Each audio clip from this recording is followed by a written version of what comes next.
다 같이 조용한 기도 하시면서 1월 19일 주현우 제2주 주일 아침 공동예배 2부 예배를 시작하겠습니다.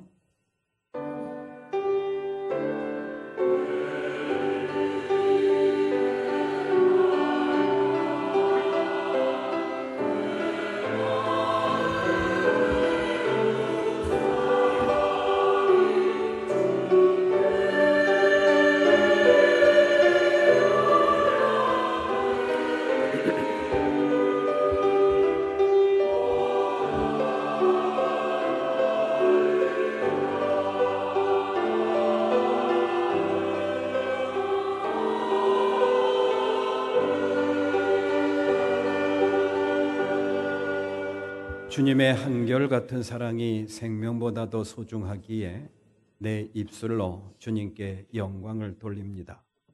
이 생명 다하도록 주님을 찬양하렵니다.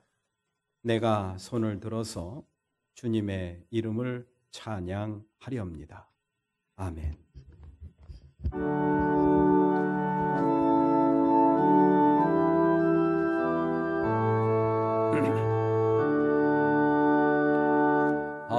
하늘에 가득 찬 영광의 하느님, 온 땅에 충만한 존귀하신 하느님, 생명과 빛으로 지혜와 권능으로 언제나 지키시는 하느님, 성부와 성자와 성령 삼위의 하느님, 우리 예배를 받아주시옵소서.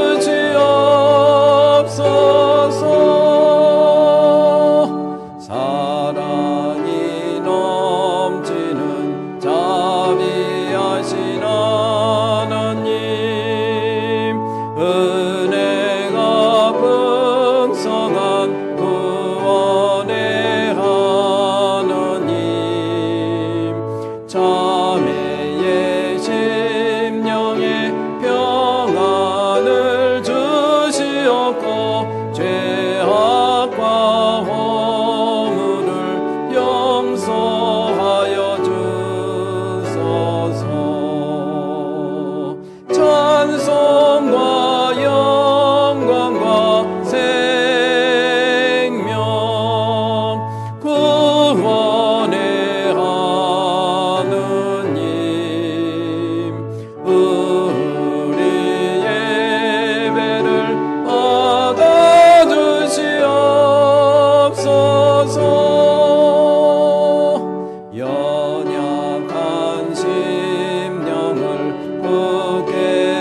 지혜를 찾는 사람은 복이 있습니다.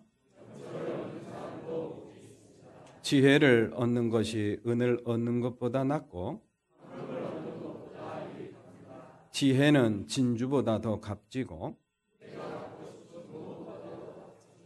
지혜의 길은 즐거운 길이요 그대의 손에 선을 행할 힘이 있거든 지혜 있는 사람은 영광을 물려받고 아멘. 전능하사 천지를 만드신 하나님 아버지를 내가 믿사오며 그 외아들 우리 주 예수 그리스도를 믿사오니 이는 성령으로 잉태하사 동정녀 마리아에게 나시고 본디오 빌라도에게 고난을 받으사 십자가에 못 박혀 죽으시고 장사한 지 사흘 만에 죽은 자 가운데서 다시 살아나시며 하늘에 오르사 전능하신 하느님 우편에 앉아 계시다가 너리로서 산 자와 죽은 자를 심판하러 오시리라. 성령을 믿사오며 거룩한 공예와 성도가 서로 교통하는 것과 죄를 사하여 주시는 것과 몸이 다시 사는 것과 영원히 사는 것을 믿사옵나이다. 아멘. 성부 성자와 성령 영원히 영광 받으옵소서. 대초로 지금까지 또 길이 영원 무궁 성삼위께 영광 아멘.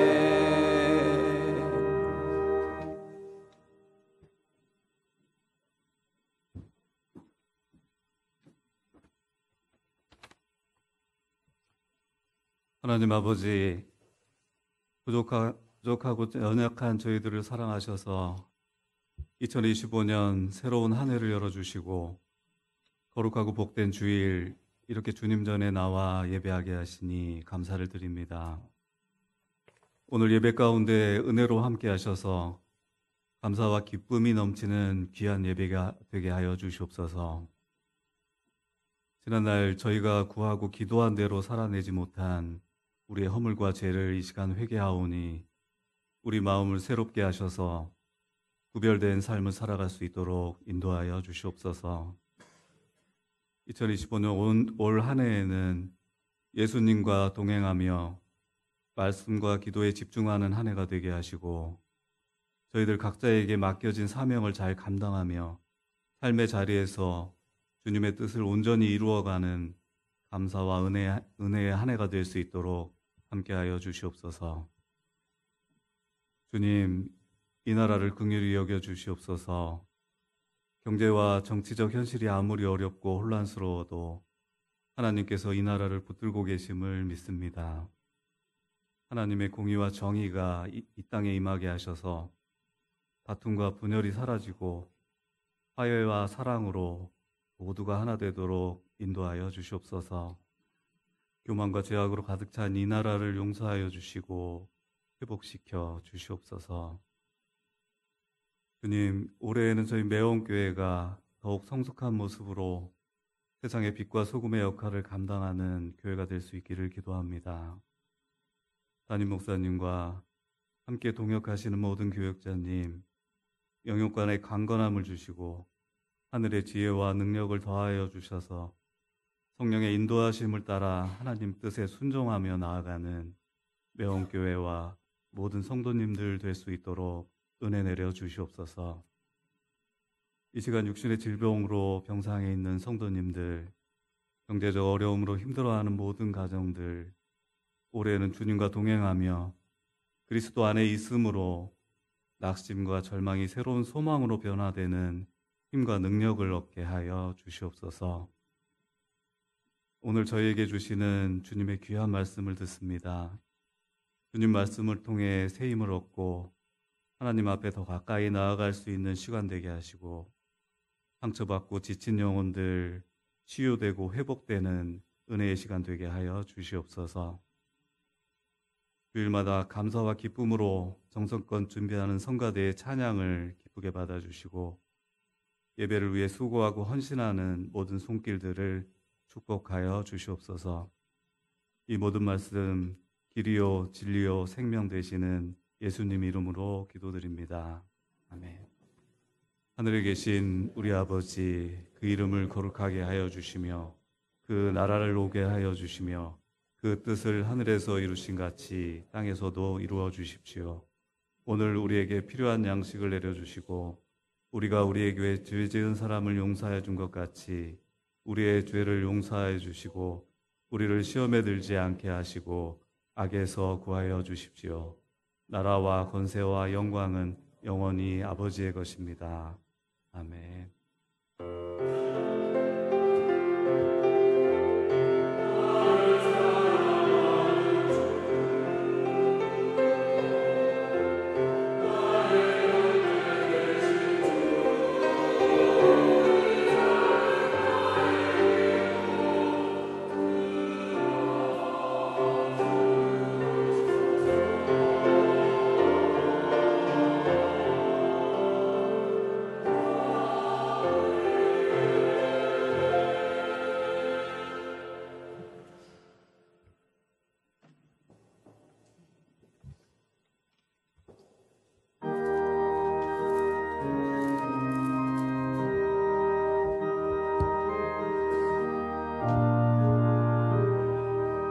주와 같이 길 가는 것 즐거운 일 아닌가.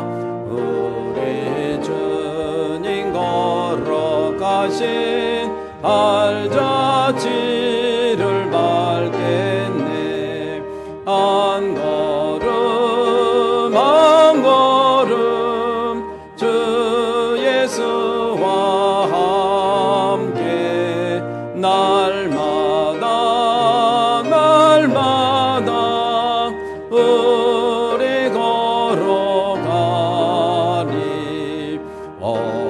어린아이 같은 우리 미련하고 약하나 주의 손에 이끌리어 생명길로 가겠네. 한 걸음 한 걸음 주 예수와 함께 날마다 날마다 우리 걸어가니. 꽃이 피는 들판이나 험한 골짜기라도 주가 인도하는 대로 주와 같이 가겠네. 한 걸음 한 걸음 주 예수와 함께 날마다 날마다 우리 걸어가니. 옛 선지자 에녹같이 우리들도 천국에 불려 올라갈 때까지 주와 같이 걷겠네. 한 걸음 한 걸음 주 예수와 함께 날마다 날마다 우리 걸어가니.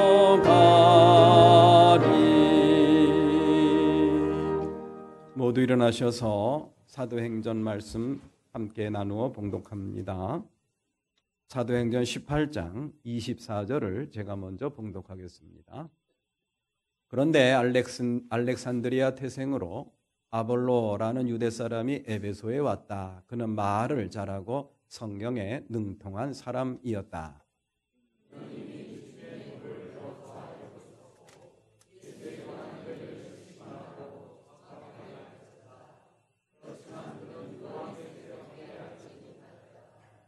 그가 회당에서 담대하게 말하기 시작하니 브리스길라와 아굴라가 그의 말을 듣고서 따로 그를 데려다가 하느님의 도를 더 자세하게 설명하여 주었다.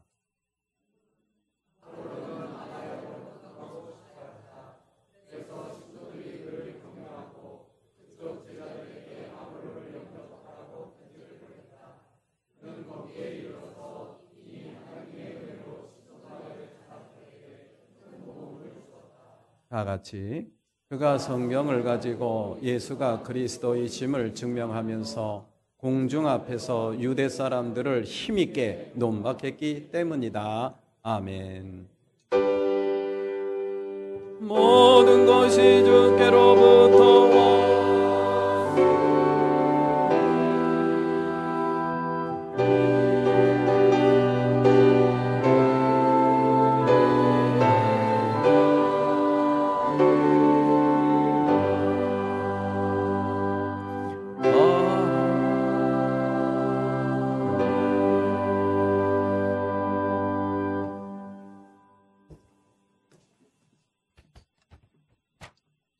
(1월 달) 묵상 말씀입니다. 푸른 마르고 꽃은 시드나 우리 하느님의 말씀은 영원히 서 있다. 이사야 40장 8절 말씀을 적어드렸습니다. 매 순간 올 한 해도 영원한 것이 무엇인가를 분별하면서 영원한 것을 붙잡고 매 순간 선택하며 올 한 해 승리하는 삶을 살아가셨으면 좋겠습니다. 오늘 오후 예배는 지방회 연합사경회로 모입니다. 오후 2시 생명샘교회 삼성 1차 부산 2부 상가 근처에 있는 교회인데요. 우리 교회에서 1시 40분에 교회 차량 출발하도록 하겠습니다. 강사는 신동욱 목사님이시고요. 협성대학교 총장이시고 신학 박사이십니다. 좋은 말씀 많이들 가셔서 듣는 기회가 되었으면 좋겠습니다. 1시 40분 출발합니다. 다음 주일 오후 예배는 청년부 헌신 예배로 드립니다. 우리 교회 소식지가 나왔습니다. 매원 32호인데요. 필요하신 만큼 가져가셔서 전도 또 교회 홍보용으로 활용하시기를 바랍니다. 수고하신 문서 선교회 위원들께 감사를 드립니다. 지난 1년에 한 번, 1년에 한 차례씩 발간을 하기 때문에 좀 시의성을 좀 떨어집니다. 그런데 저는 그런 생각이 들어요. 지난 1년 동안 이렇게 힘써서 애써서 우리가 믿음 생활을 했던 그런 내용들, 이걸 좀 기록으로 남기는 것이 참 좋겠다. 기록에 남기지 않고 기억에만 있으면 잊어버리잖아요. 사라지는 겁니다. 굉장히 소중한 역사예요. 굉장히 소중한 역사인데 그게 그냥 어느 날 싹 사라지면은 그게 마음이 안 좋습니다.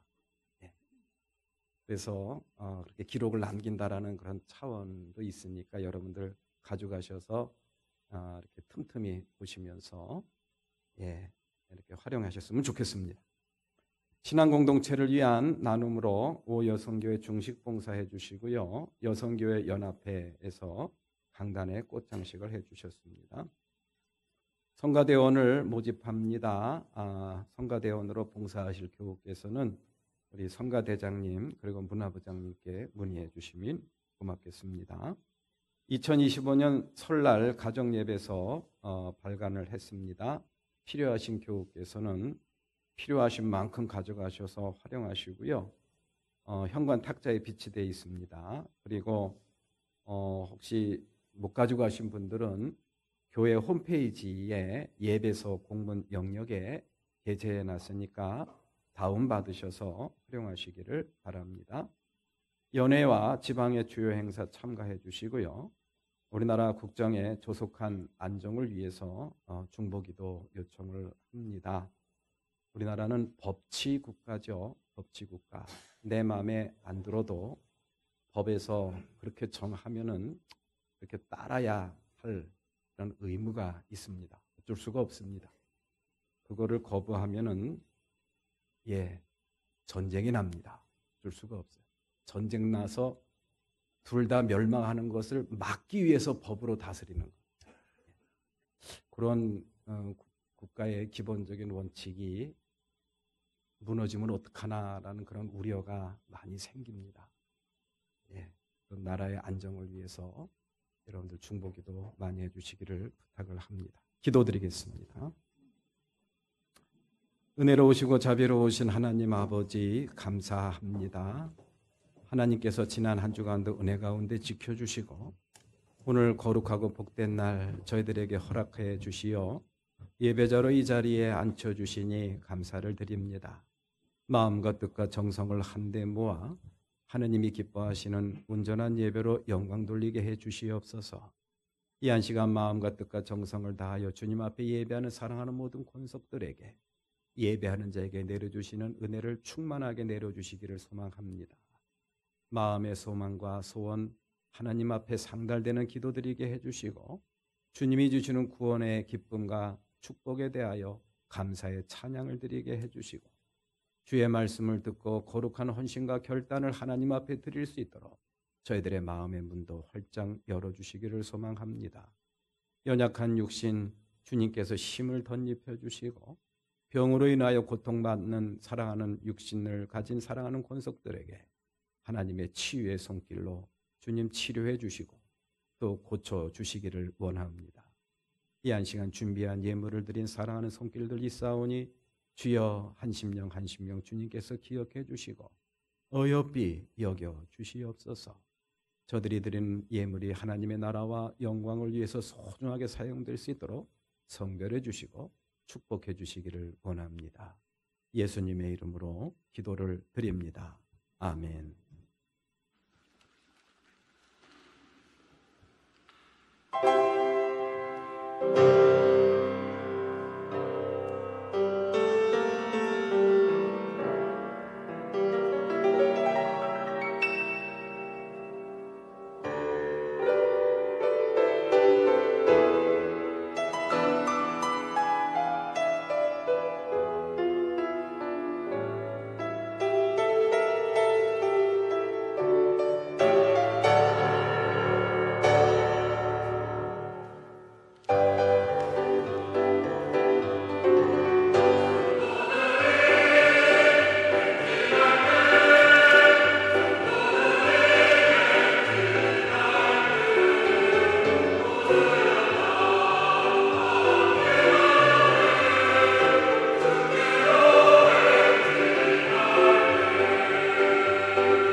감사합니다.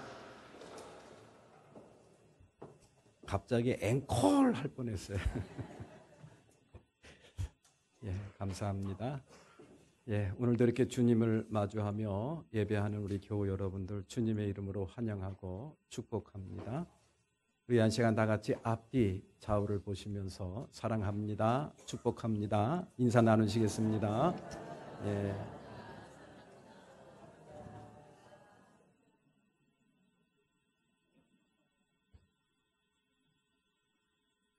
초대교회사를 보면은 눈에 띄는 지도자들이 있죠.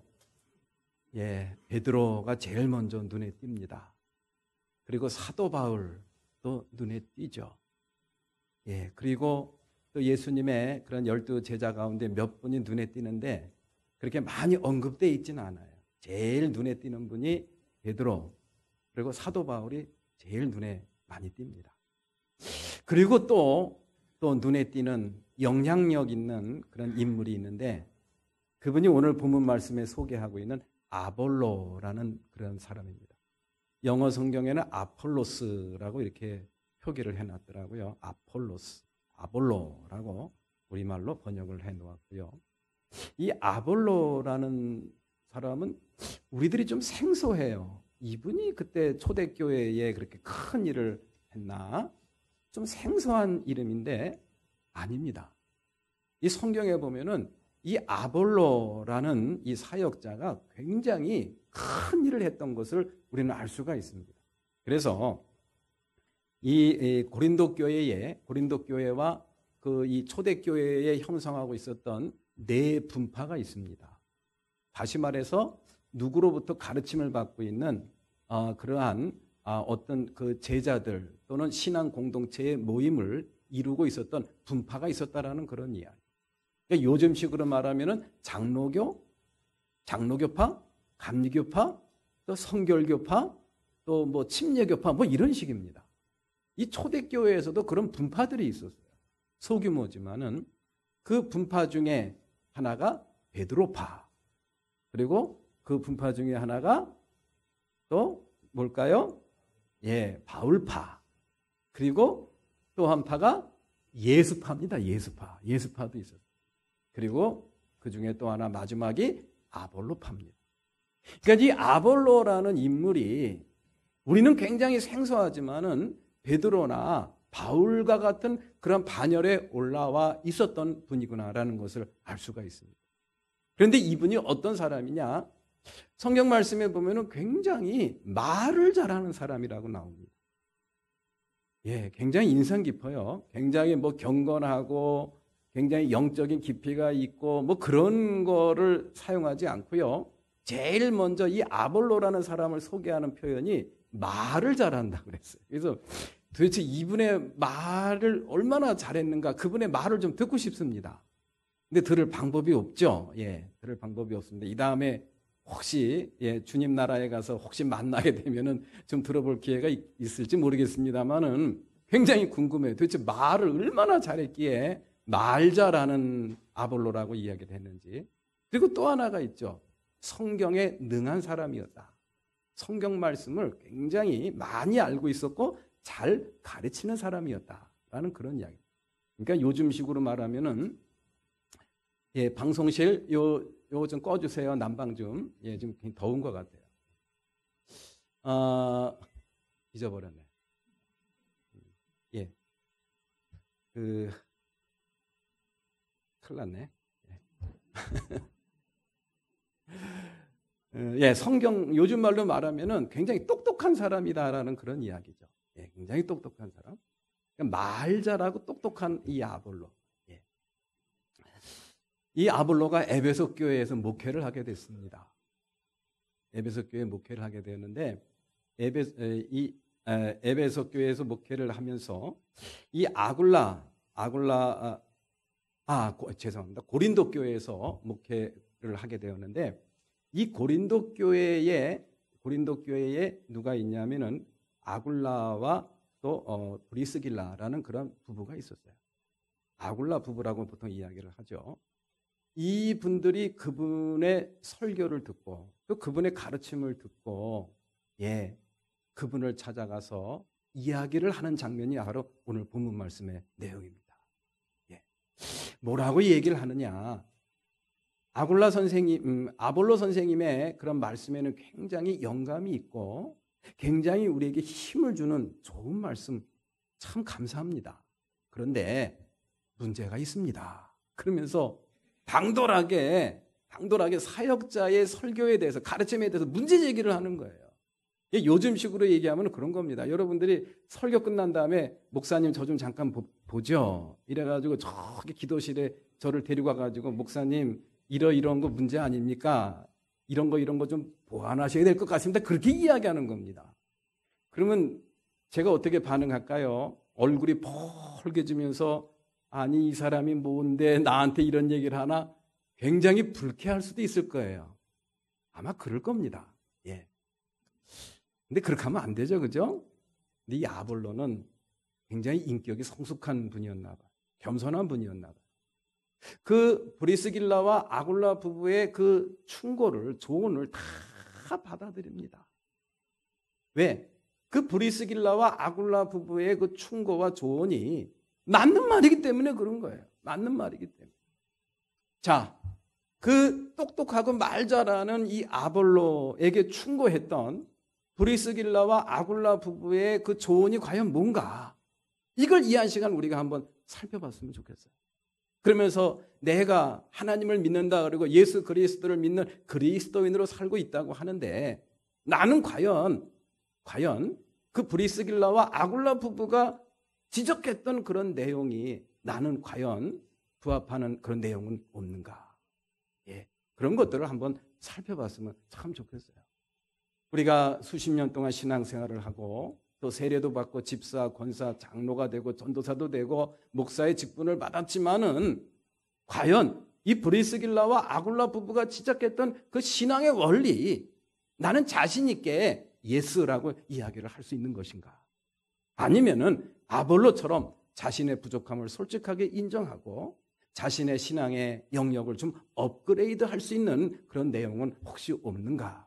이 한 시간 우리가 한번 생각할 수 있는 그런 시간이 되었으면 좋겠습니다. 이 브리스길라와 아굴라 부부가 말 잘하고 똑똑한 정말 유명했던 영향력이 출중했던 이러한 아볼로에게 지적했던 것은 바로 그겁니다. 당신은 참 말씀도 잘하고 가르침도 아주 참 좋은데 뭐가 하나 빠졌습니다. 당신은 세례의 요한밖에는 모릅니다. 라는 그런 이야기입니다. 예, 세례의 요한밖에는 모릅니다. 오늘 본문 말씀 25절 말씀에 그랬죠. 그는 요한의 세례밖에 알지 못하였다. 라는 그런 말씀을 이 브리스길라와 아굴라 부부가 이야기를 해주고 있는 거예요. 말도 잘하고 성경에 대해서 아주 해박한 지식을 갖고 사람들을 잘 가르치는 훌륭한 사역자, 영향력 있는 사역자였는데 도대체 요한의 세례밖에 모른다라는 지적, 물 세례밖에 모른다라는 그런 지적, 이것이 우리에게 주는 의미가 뭔가? 이것부터 우리가 먼저 살펴볼 필요가 있습니다. 요한의 세례라는 것은 다른 게 아닙니다. 세례 요한이 예수님보다 몇 개월 먼저 오셨죠? 6개월 먼저 오셨다고 저희들한테 전해주고 있습니다. 세례 요한이 이 예수님이 오시는 길을 마련하기 위해서 광야로 나가서 메뚜기와 석청을 먹고 낙타의 털옷을 둘러대면서 광야에서 외치던 소리가 있었어요. 그것이 뭡니까? 예, 때가 찼다. 하나님의 나라가 가까이 왔다. 그러니 회개하고 복음을 믿어라. 때가 찼다. 하나님의 나라가 가까이 왔다. 그러니 회개하고 무엇을 믿어라? 복음을 믿어라. 이거였습니다. 때가 찼다. 하나님의 나라가 가까이 왔다.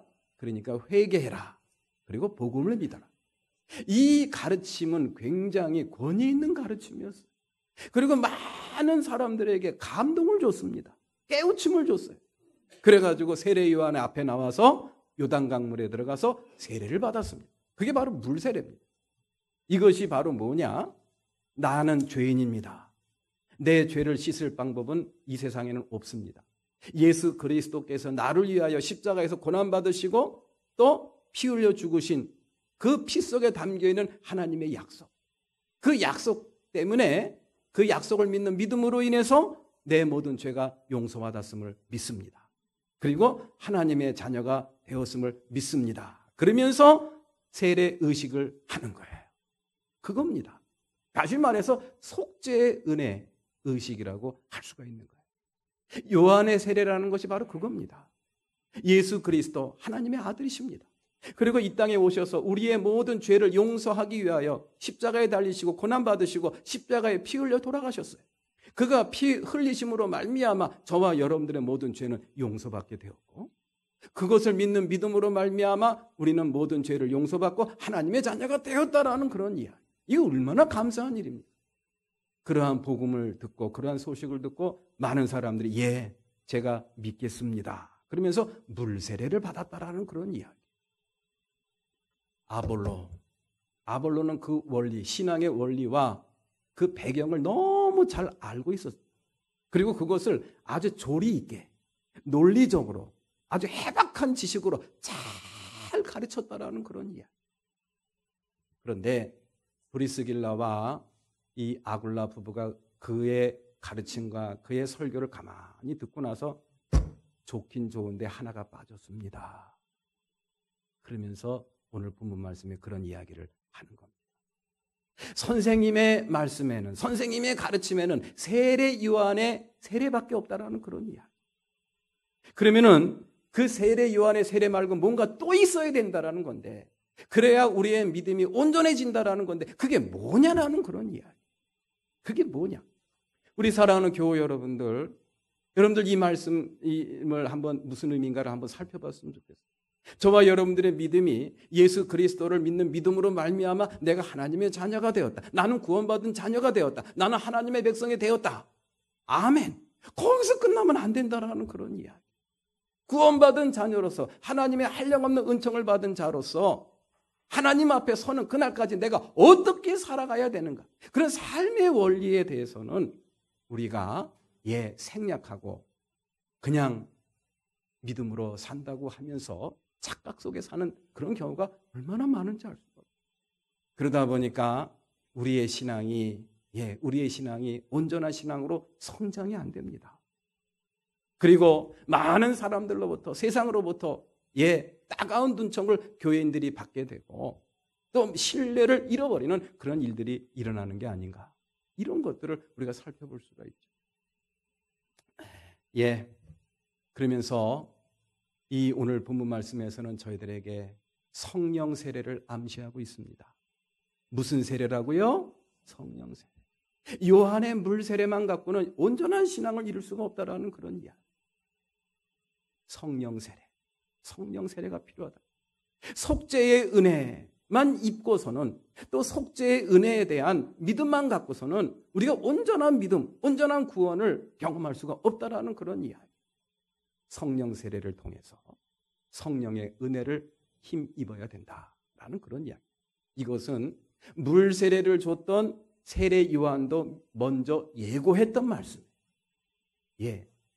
물 세례를 줬던 세례 요한이 예고했던 이야기라는 그런 이야기. 성경 말씀을 볼까요? 누가복음 3장 16절 말씀. 다 같이 시작. 나는 여러분에게 물로 세례를 주지만 나보다 더 능력 있는 분이 오실 터인데 나는 그의 신발끈을 풀어드릴 자격도 없어. 그는 여러분에게 성령과 불로 세례를 주실 것이요. 아멘. 이랬잖아요. 그죠?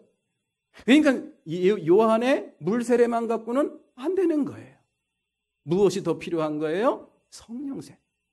예수님이 오심으로 말미암아 이루신 성령 세례. 그걸 받아야 된다라는 그런 이야기입니다. 성령 세례에 대한 필요성을 오늘 이 아굴라 부부가 이 아볼로에게 가르쳐주고 있는 것이죠. 자, 그러면 이 성령 세례라는 것이 무엇인가? 그걸 우리가 한번 생각을 해볼 필요가 있습니다. 이 성령 세례라는 것은요, 우리가 온전한 신앙생활을 하기 위해서 꼭 필요한 전제라고 할 수가 있습니다.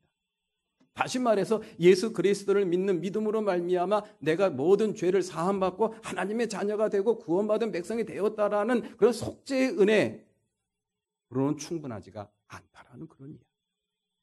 거기서 뭔가 더 플러스가 알파가 돼야 되는데 그것이 뭐냐? 성령 세례라는 그런 이야기. 그런 성령 세례를 통해서만이 우리가 온전한 신앙의 길을 걸어갈 수가 있다라는 그런 이야기입니다. 예, 요한의 세례로 끝나면 안 된다라는 그런 속죄의 은혜만으로는 온전한 신앙생활을 할 수가 없다라는 사실. 그래서 이 사도 바울이 3차 전도 여행길에 에베소 교회에서 했던 이런 질문이 있습니다. 사도행전 19장 2절 말씀을 봅니다. 다 같이 시작. 여러분은 믿을 때에 성령을 받았습니까? 하고 물었다. 그들은 우리는 성령이 있다는 말을 들어보지도 못하였습니다. 하고 대답하였다. 아멘. 그래요. 이 에베소 교회, 지난 주일날 제가 말씀을 함께 나누었죠. 이 에베소 교회는 참 대단한 교회였어요. 니골라당이라는 이단을 잘 막아내고 믿음의 인내가 있었습니다. 절제하는 교회였어요. 믿음을 잘 지켰던 그런 교회입니다. 그런데 하나님께로부터, 예수님께로부터 책망을 받았어요. 무슨 책망을 받았습니까? 너희는 무엇을 버렸다? 처음 사랑을 버렸다. 믿음은 잘 지켰는데 사랑이 없는 냉랭한 교회가 되었다라는 그런 이야기. 그래서 사람들이 상처받고 믿음을 부정하고 믿음의 공동체를 떠나는 일들이 생기게 되었다라는 그런 이야기. 그래서 너희들이 그 처음 사랑을 회복하지 않으면은 너희 교회에서 촛대를 옮겨버리겠다라는 경고의 말씀을 했던 것을 우리는 기억합니다. 교회에 문제가 생겼다라는 그런 이야기. 그렇게 믿음을 지키고 이단을 잘 막아냈던 교회임에도 불구하고 문제가 생기더라는 그런 이야기. 그 원인이 바로 뭐냐? 바로 그겁니다. 성령을 모르는 거예요. 무엇을 모른다고요? 성령. 너희들이 성령을 받았느냐? 그게 무슨 말이에요? 우리는 그런 얘기 한 번도 들은 적이 없습니다. 이겁니다. 에베소 교회가 문제가 생긴 원인이 바로 이거라는 그런 이야기. 그래서 그 에베소 교인들이 사도 바울로부터 예수 그리스도의 이름으로 성령의 세례를 다시 받습니다. 다시 받아요. 다시 받고 나서 놀라운 역사가 일어났다는 것을 우리는 사도행전 말씀을 통해서 우리는 잘 볼 수가 있습니다. 온전한 교회가 성령 세례를 통해서 온전한 교회가 되고 그리고 온전한 그리스도인으로서의 삶을 살게 되더라는 그런 이야기. 오늘 본문 말씀에서도 이 아볼로가 아굴라 부부의 가르침을 받고 뭔가 큰 깨달음이 있었어요. 아, 그렇구나. 이들은 나의 가르침을 받는 사람들이지만은 그 브리스길라와 아굴라 부부의 그런 조언을 듣고 이야, 내가 이걸 놓치고 있었구나. 성령 세례를 깨달은 거예요. 성령이 나와 함께 계신다는 사실. 그분이 나와 지금 같이 산다라는 사실. 이거를 새삼스럽게 깨닫고 나서 이 아볼로가 완전히 변합니다. 그 말 잘하고 똑똑한 그 아볼로가 어떻게 변했는가? 그것을 오늘 본문 말씀 28절 말씀에 이렇게 전해주고 있어요. 28절 말씀 다 같이 시작. 그가 성경을 가지고 예수가 그리스도이심을 증명하면서 공중 앞에서 유대 사람들을 힘있게 논박했기 때문이다. 말씀에 힘이 생긴 거예요. 말씀에 권세가 생긴 거예요. 변했습니다. 그전에는 이 아볼로가 이야기하면 사람 어떻게 이렇게 말을 잘하나 그러는데 사람들의 삶을, 사람들의 마음을, 생각을 완전히 변화시키고 뒤집어 놓는 놀라운 권세가 있는 것을 사람들이 느끼는 거예요. 느끼는 거. 말 잘하는 그러한 사람, 그런 사역자에서 말에 권세가 있고 말에 힘이 있는 그러한 사역자로 바뀌었구나라는 것을 우리는 알 수가 있습니다. 그러면은 그것을 누가 한 것인가? 그걸 누가 한 것인가? 성경 말씀에 한번 찾아볼까요? 요한복음 16장 7절에서 8절 다 같이 시작. 그러나 내가 너희에게 진실을 말하는데 내가 떠나가는 것이 너희에게 유익하다. 내가 떠나가지 않으면 보혜사가 너희에게 오시지 않을 것이다. 그러나 내가 가면 보혜사를 너희에게 보내주겠다. 그가 오시면 죄와 의와 심판에 대하여 세상의 잘못을 깨우치실 것이다. 요한복음 16장 7절 8절 말씀. 죄와 의와 심판에 대하여 올바로 가르침을 받게 된다라는 그런 이야기. 누구를 통해서? 성령을 통해서. 내가 보내는 성령을 통해서. 그래서 우리말 성경에 말고 영어 성경에 보면은 보혜사라는 그런 말을 영어 성경에는 어떻게 번역을 해 놓았냐면요. 헬퍼라고 번역을 해 놓았어요. 헬퍼. 돕는 자, 조력자라는 그런 뜻입니다. 성령의 역할이라는 게 뭐 특별한 게 아니에요. 우리를 도와주시는 분이에요. 우리를 어떻게 하신다고요? 누가? 성령이 도와주시는 거예요. 저와 여러분들이 예수는 그리스도시다. 예수는 하나님의 아들이시다. 이거 아무나 되는 게 아닙니다. 성령이 내 안에서 가르쳐 주시는 거예요. 그렇게 고백할 수 있도록 힘을 주시기 때문에 그게 가능하다라는 그런 이야기. 하나님을 아버지라고 부르는 거 아무나 될 것 같죠? 안 됩니다. 안 됩니다. 성령께서 가르쳐 주시고 성령께서 지시하시고 나에게 능력을 부어주시기 때문에 그런 고백이 나올 수가 있다라는 그런 이야기. 이 모든 것이 성령의 역사와 성령의 도우심으로 인하여 이루어진다라는 사실을 깨닫는 것. 그게 바로 성령의 은혜를 받은 사람, 성령의 세례를 받은 사람들의 모습이다라는 그런 이야기. 그렇게 성령의 은혜를 받고 성령 세례를 받은 사람들에게서 나타나는 그런 아주 엄청난 그런 변화 중에 하나가 바로 뭐냐? 자신에게 다가오는 고난과 고통을 바라보는 시각과 관점이 옛날하고는 완전히 달라진다라는 그런 이야기. 사람들이 시험에 들고 또 유혹에 빠지고 또 믿음을 부정하고 믿어도 소용없네라는 그런 시험에 빠져서 믿음의 공동체를 떠나는 그런 경우가 종종 있죠. 왜 그럴까요? 고난 때문에 그렇습니다. 내게 닥쳐오는 내가 원치 않는 고난과 고통 앞에서 사람들은 이런 경우를 얼마나 많이 경험하는지 몰라. 하나님이 살아계시다며, 하나님이 내 안에 오셨다며, 하나님이 나를 사랑하신다는데 왜 나의 삶 속에 왜 이런 고통이 내게 찾아오는가? 왜 이런 병이 걸리는가? 왜 이런 문제가 나에게 발생하는가? 이게 이해가 안 되는 거예요. 이해가 안 되면 그냥 좌절해 버리는 겁니다. 떠나는 거예요. 소용없고. 그런 사람들은요, 신앙생활 온전히 할 수가 없어요. 고난의 문제 앞 이거 잘 해결해야 됩니다. 그렇게 하기 위해서는 성령 세례를 받아야 돼요. 성령의 지시하심과 성령의 가르침을 받아야 된다라는 그런 이야기. 내 느낌과 의지, 감정 이것만 갖고 판단하려고 하니까 안 되는 거예요. 이해가 안 되는 거예요. 속상한 거예요. 그러니까 절망하는 겁니다. 성령의 지시하심, 성령의 가르침을 받아야 됩니다. 성경 말씀 볼까요? 빌립보서 1장 29절 말씀 다 같이 시작. 하나님께서는 여러분에게 그리스도를 위한 특권, 즉 그리스도를 믿는 것뿐만 아니라 또한 그리스도를 위하여 고난을 받는 특권도 주셨습니다. 빌립보서 1장 29절 말씀. 고난.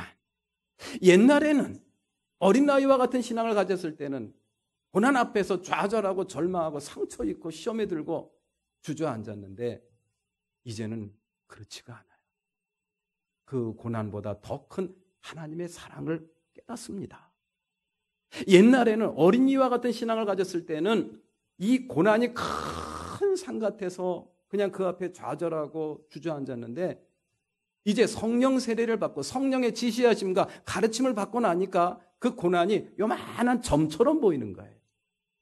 무엇이 더 커 보이는 거죠? 나를 향한 하나님의 사랑이 크게 보이니까 내 앞에 닥쳐있는 고난은 점처럼 조그맣게 보이더라는 그런 이야기.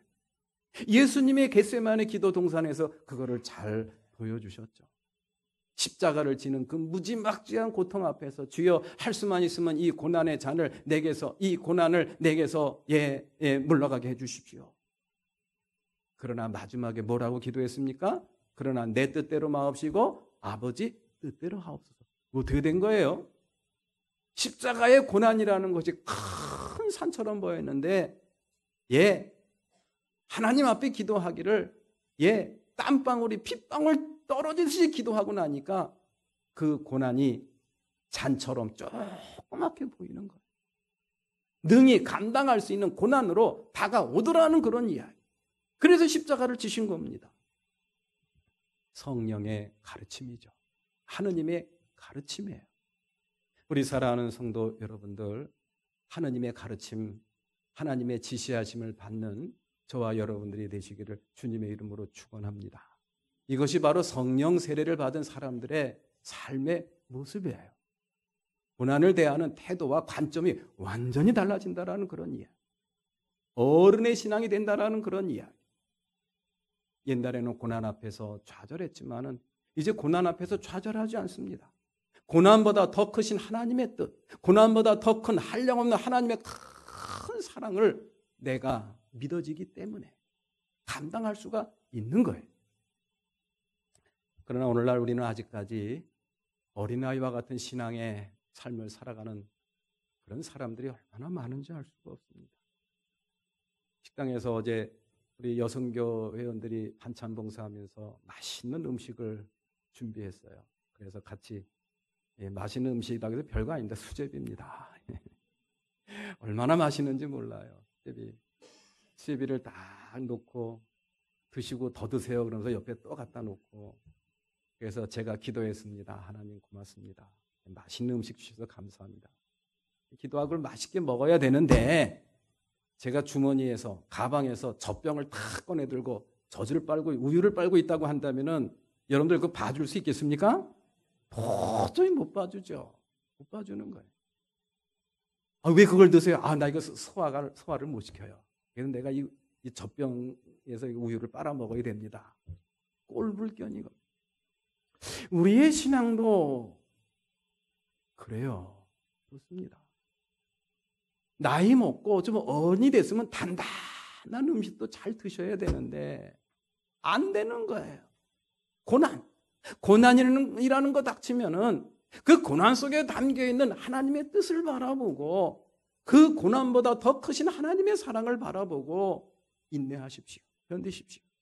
하나님께서 더 합력하여 선을 이루는 놀라운 역사가 임하게 될 줄로 믿는 그 믿음 갖고 참아보십시오. 기도하십시오. 못합니다. 이 단단한 음식을 먹지 못하는 어린아이처럼 좌절하고 절망에 빠지는 그런 경우가 얼마나 많은지 알죠. 에베소 교회가 그랬어요. 그래서 이 브리스길라와 아굴라 부부가 이 가르침을 아볼로에게 준 겁니다. 속죄의 은혜만 갖고는 안 됩니다. 무슨 은혜를 받아야 된다? 성령의 은혜를 받아야 된다. 성령 세례를 받아야 된다. 성령 세례라는 것이 뭡니까? 뭐 특별한 거 아니에요. 예수님께서 인간의 몸으로 이 땅에 오시고 우리의 죄를 속죄하기 위하여 십자가를 달리시고 피 흘려 돌아가셨어요. 그리고 죽으셨습니다. 그리고 부활하시고 승천하셨습니다. 거기서 끝나면 안 된다라는 그런 이야기. 그분이 다시 어디로 오셨어요? 우리 안에 오신 거예요. 그래서 우리와 같이 산다. 우리와 같이 어떻게 한다? 산다. 그게 바로 성령 세례입니다. 그것을 믿으라는 그런 이야기. 그것을 믿어야 된다라는 그런 이야기. 예수님이 나를 위하여 십자가에 죽으시고 나는 이제 죄사함을 받고 구원받은 하나님의 백성이 됐습니다. 할렐루야. 그렇게 끝내지 말라는 그런 이야기. 그분이 지금 어디로 오셨다? 내 안에 오셨다. 이게 성령 세례입니다. 그걸 아볼로가 잊어버린 거예요. 그래서 그거를 가르쳐 주고 그 가르침을 받은 이 아볼로가 큰 깨우침을 얻고 완전히 변화된 모습, 말씀의 권세를 입은 그 모습을 오늘 성경 말씀을 통해서 저희들에게 전해주고 있는 것이죠. 여러분들이 제가 몸담고 있고 여러분들이 몸담고 있는 교회가 매원 감리교회입니다. 감리교회. 이 감리교회는요, 287년 전에 요한 웨슬레 사진 있어요 혹시? 요한 웨슬레? 예, 준비가 안 된 모양이에요. 요한 웨슬레, 저기 계시네. 굉장히 무섭게 나왔네요. 근엄하게. 저분이 이 지금부터 287년 전에 올더스케이 거리에서 열리는 그런 집회에서 큰 은혜를 받고 세운 게 바로 감리교회입니다. 그런데 이 당시에 저 웨슬레는 영국 국교회, 잉글리칸 처치라고도 이렇게 이야기를 하죠. 영국 국교회 신부였어요. 목사였다라는 그런 이야기. 그 웨슬레가 활동했던 그 당시는요, 영국 사람들의 95%가 예수 믿는 사람들이에요. 거의 100%가 예수 믿는 사람들입니다. 그런데 왜 또 감리교회를 만든 거예요? 왜 감리교회를 만든 거예요? 감리교 예수와 영국 성공의 예수는 다릅니까? 똑같은 예수예요. 똑같은 하나님입니다. 근데 왜 감리교를 왜 만들었냐는 그런 이야기. 그겁니다. 예수 믿는 사람들이 95%나 되는데 영국의 사회적인 상황이 너무 암울한 거예요. 너무 아닌 거예요. 너무 부패하고 부정이 만연하고 무기력하고 도둑들이 들끓고 강도떼들이 들끓고 출몰하고 이건 왜 그런지를 모르겠어요. 아니 예수 믿는 사람들이 95%나 되고 곳곳에 성당이 지어져 있는데 왜 그러냐는 그런 이야기. 그런 무기력한 고민을 하면서 무기력한 삶을 이어가던 이 웨슬레 이 신부가 웨슬레 목사님이 올더스케이 거리 1738년 5월 24일 날 굉장한 체험을 합니다. 그리고 회심을 해. 그리고 나서 세운 게 메소디스트 감리교회를 세운 거예요. 그러면 이때 올더스케이 거리에서 깨우친 게 바로 뭐냐? 특별한 거 아니에요. 그동안 믿었던 예수가 다른 예수였다? 그동안 믿었던 하나님이 다른 하나님이었다? 아닙니다. 똑같은 하나님, 똑같은 예수님이에요. 근데 뭘 깨달은 거냐? 그분이 지금 내 안에 오셔서 나와 같이 산다. 이거를 영국 국교회가 잊어버린 겁니다. 그냥 나는 예수 믿고 하나님의 백성이 됐어. 그리스도인이 됐어. 그러니까 나는 구원받는 거는 그냥 영국 국교회가 보증해 주는 거야. 그러니까 대충 살다가 죽으면 천국 가면 돼. 이러니까 사회가 개판이 되는 거야. 엉망이 되는 거야. 암울해지는 거야. 그분이 내 안에 오셨다는 사실. 그거를 새삼스럽게 깨닫고 이 웨슬레 목사님은 완전히 변합니다. 그러면서 그 당시는 예배를 성당 안에서만 드렸어요. 교회 안에서만 드렸습니다. 아니다.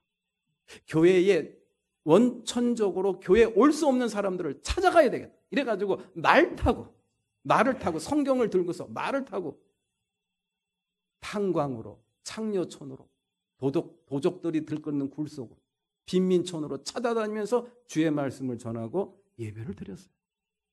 그래서 제가 나온 감리교 신학대학교 교패가 그겁니다. 말 타고 성경 말씀을 전하러 다니는 그런 말 타고 다니는 웨슬레 목사님의 그 상징이 우리 감리교 신학대학교 상징.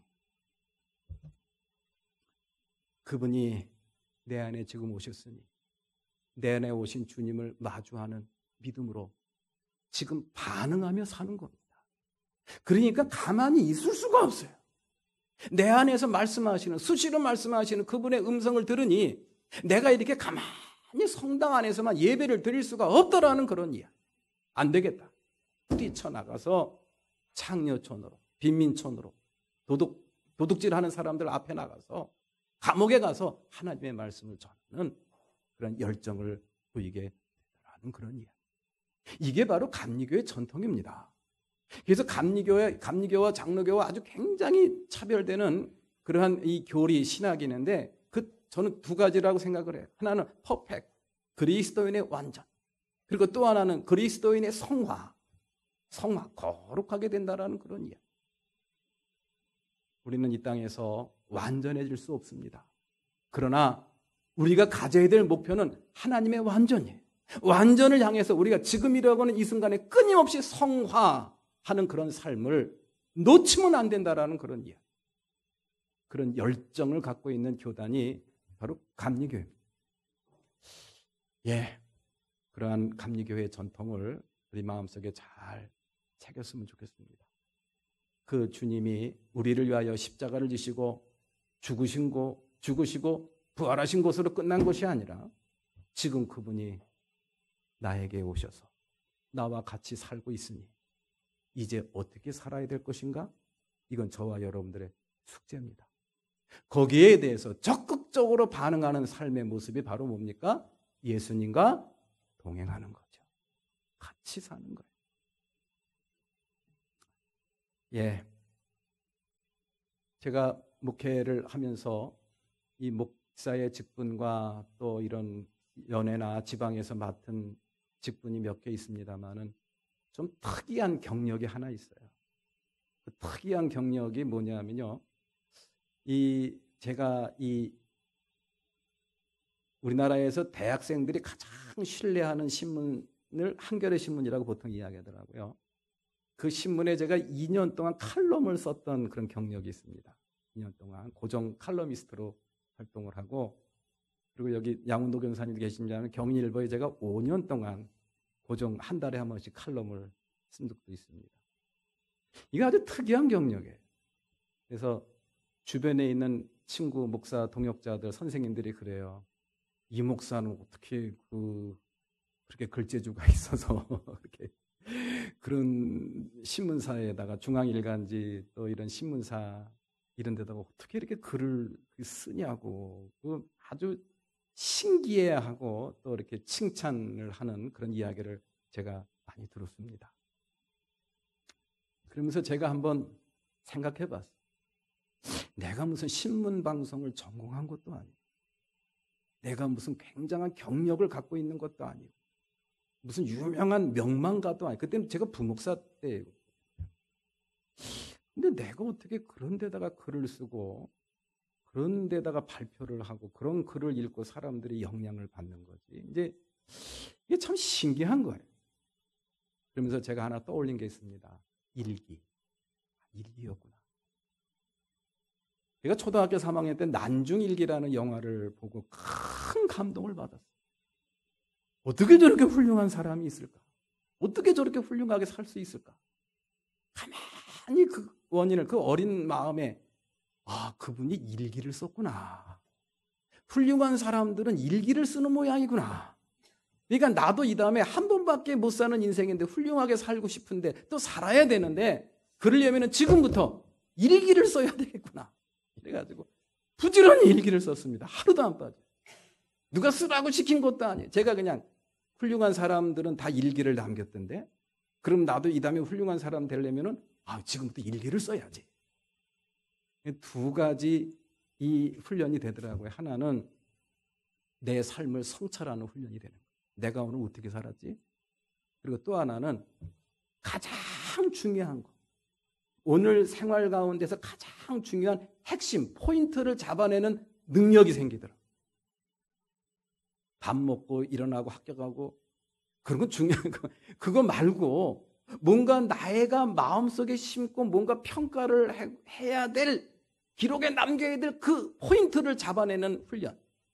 그게 초등학교 3학년 때도 훈련이 된 거예요. 그거구나.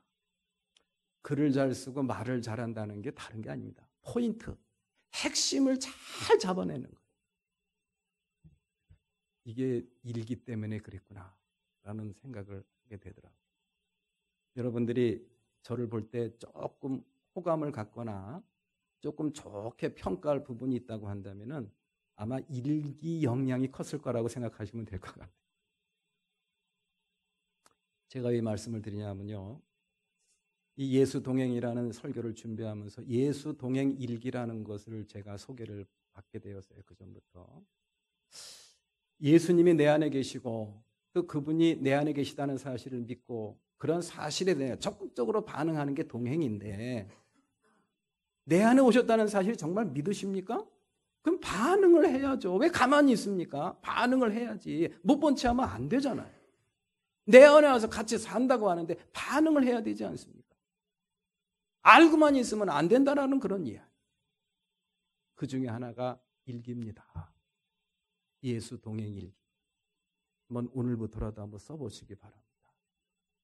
내 안에 주님이 계신다고 했는데, 주님이 나와 같이 산다고 했는데, 나는 오늘 과연 어떻게 살았는가?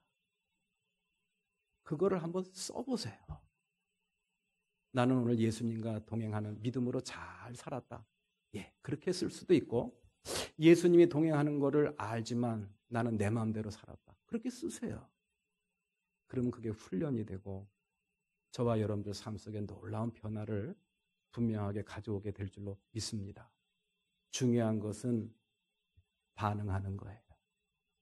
어떻게 하는 거라고요? 가만히 있지 마세요. 주님이 내 안에 오셨다고 했잖아요. 나와 같이 산다고 했잖아요. 그러면 반응을 하시라고요. 가만히 있지 말고. 그래서 저와 여러분들의 삶을 더 깊은 하나님의 은혜의 자리로 잘 들어갈 수 있는 그런 저와 여러분들의 삶이 되시기를 주님의 이름으로 축복합니다. 우리 다 같이 일어나서 찬양하시겠습니다.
요한의 세례밖에 몰랐던 아볼로에게 성령의 세례를 가르쳐 주었던 브리스길라, 아굴라 부부의 그런 가르침, 그 가르침이 의미하는 바가 무엇인가를 이한 씨가 마음속에 잘 새기고 그러한 성령 세례를 받는 그러한 믿음의 길을 잘 살아가겠습니다.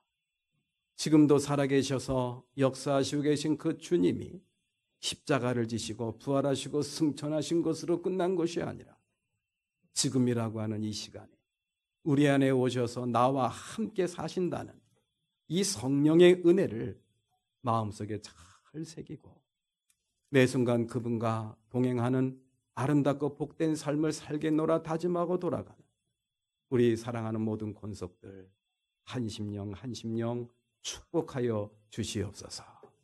이제는 우리 주 예수 그리스도의 은혜와 하느님의 크신 사랑과 성령님의 감화 감동 역사 내주하시며 오늘 이 거룩한 다짐을 마음속에 깊이 품고 세상을 향해 나아가 주님의 귀한 권속들 머리 위에 저들의 가정 위에 저들의 기업과 직장과 학업 위에 지금부터 영원토록 함께 하시옵기만을 간절히 축원하옵나이다. 아멘.